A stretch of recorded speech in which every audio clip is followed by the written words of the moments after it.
Siege mode is coming soon to Raid Shadow Legends, and I put together an overview of a bunch of things, so let's jump right in.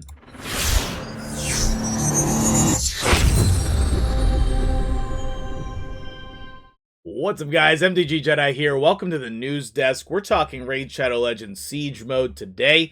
We're going to be talking about mana, defense, all of the towers in the game, the Stronghold. We're going to be breaking it down for you, and I'm really excited about that. At the time of this post, the Siege mode will be starting in the very near future, and I want to make sure that I covered this because it very much interests me. I know the engagement early on in Siege mode has not been the best, but I think you're all going to love it, all right? So what we're going to be starting out today is with the Mana Shrine and the Stronghold. Then we'll get into the two towers, not of the Lord of the Rings, but of Raid Shadow Legends. The first thing that I want to mention here, which I didn't realize until I started doing my homework for this video, is that Mana Shrines don't get bonuses. You're just putting teams in there, and there is the potential to get more orbs as rewards. The mana orbs, which allow you to unlock the bonus categories. There are going to be 2 Mana Shrines, and you have the potential in level 1 to put 6 teams in there. Later on, as you level it up, you can put more teams in there to get more mana orbs. I think you're going to want strong teams in here because those mana orbs allow you to do really cool things in the other game modes that we're going to talk about in a moment, the other locations. Now, with the Stronghold, I think that's where you're going to want your best teams. That's what we've decided to do as a clan. I know that I'm going to be putting my 2 teams in our Stronghold, and basically the strongest teams in our clan are going to go in there. I think a lot of people are going to do that early on. I think that's the best early strategy, and then getting to the Stronghold as quickly as possible, using your best teams to beat your opponent's best teams, basically. For that Stronghold, you are going to have interesting bonus categories. So let's talk about those because I think that they are going to be some of the most impactful. Some of them are just gonna not be very good, okay? Like bomb champions placed by HP and defense champions. I don't know that that's very good. Rare and epic champions on the defense team getting 20% ignore resistance. I don't know that that's going to be good. But force and magic champions on the defense team destroy the target's max HP really helps tanky survivable teams get whittled away, okay? And then HP and defense champions on the defense team deal 5% more damage for each buff on the target. I think that's great. The force and magic ones is okay. Category 2. Basically, I don't know if a lot of these are going to be used, okay? Are we going to be using attack bomb champions? I don't know. Do we need to deal 5% more damage? No. Ignoring resistance? I don't know. That could be okay. I like this reflect damage buff.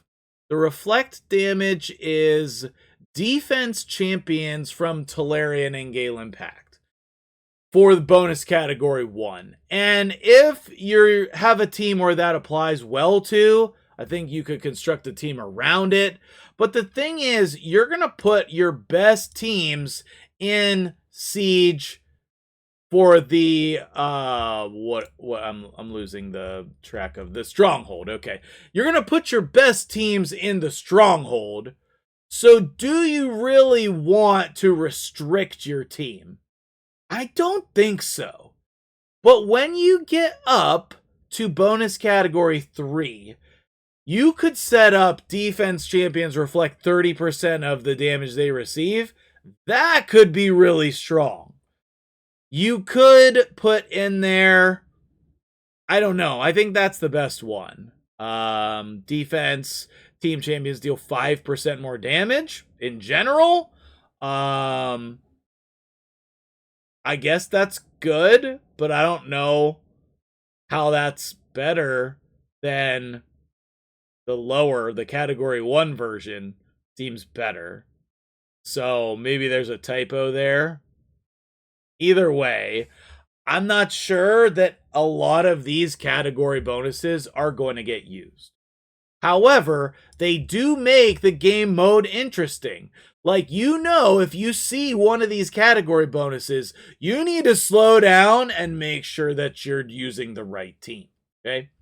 Now, where I do think that we're going to see those bonuses get used is in the magic and defense towers.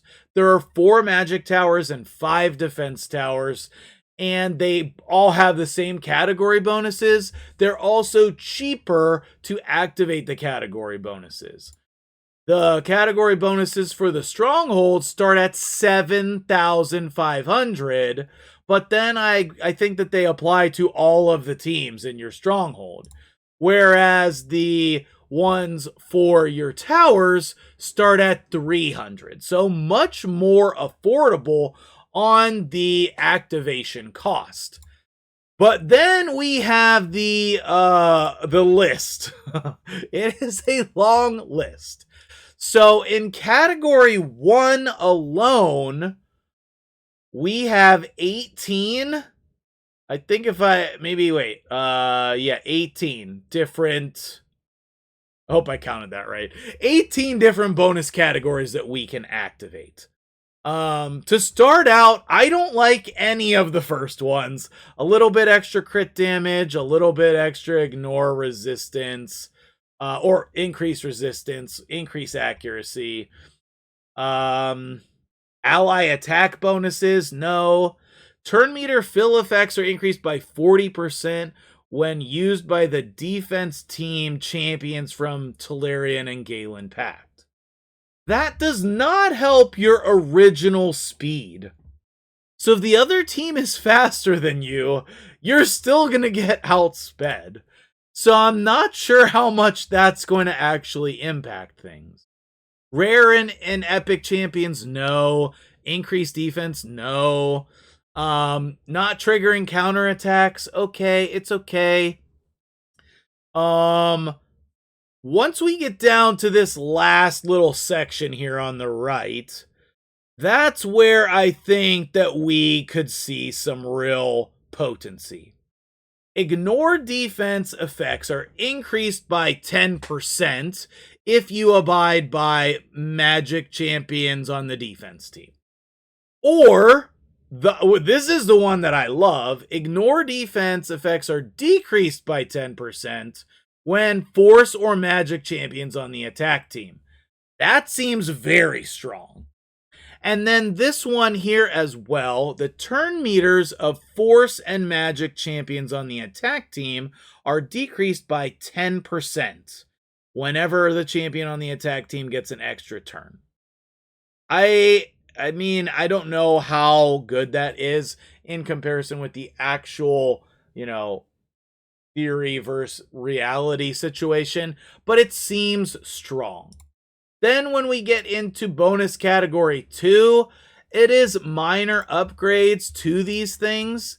I'm not sure any of the minor upgrades will actually be better. I think I would rather go bonus category 1 or bonus category 3. These all seem like minor upgrades that are not really going to impact the team. Now, when you get to the legendary versions, then this level 3 is going to have some really big impacts, okay? Like, all of your champions get bonus crit damage. Probably not. Bonus accuracy, ally attack. All of the things are still the same. It just applies to your whole team. I like this last category again, where your ignore defense effects are decreased by 10%. The whole attack team. Their damage output lowers by 10%, basically. Or your damage output increases by 10%. I like both of those. I think they are the best ones, and I think they're the most likely to see activated. Now, in whatever team you want to use, you should consider one of these categories. I think the post categories are more potent than this, and you can really get some people by using the post categories. Please see that previous video. I'll try to put these in a playlist so we can have all the siege information all in one spot. Let me know in the comments below, what categories do you think you would use? And do you think that this is going to create interesting gameplay in the Siege game mode? As of right now, it seems to me like most of the categories are not going to get used. People are just going to put their best teams in the towers. Later on, once we have a significant amount of mana orbs, I think we could get into more specialized teams. But why specialize your team when you could just use a more powerful team? The idea is to out-strategize your opponent. I want to make sure that you know all of this information. These visuals can be found on MtgJedi.com in the articles section. You'll see the complete siege breakdown thumbnail on there under the articles section, and you can find all this information there. If you found this content valuable, hit the like button, consider subscribing to the channel, and leave your feedback down below so I can make future videos better for you guys.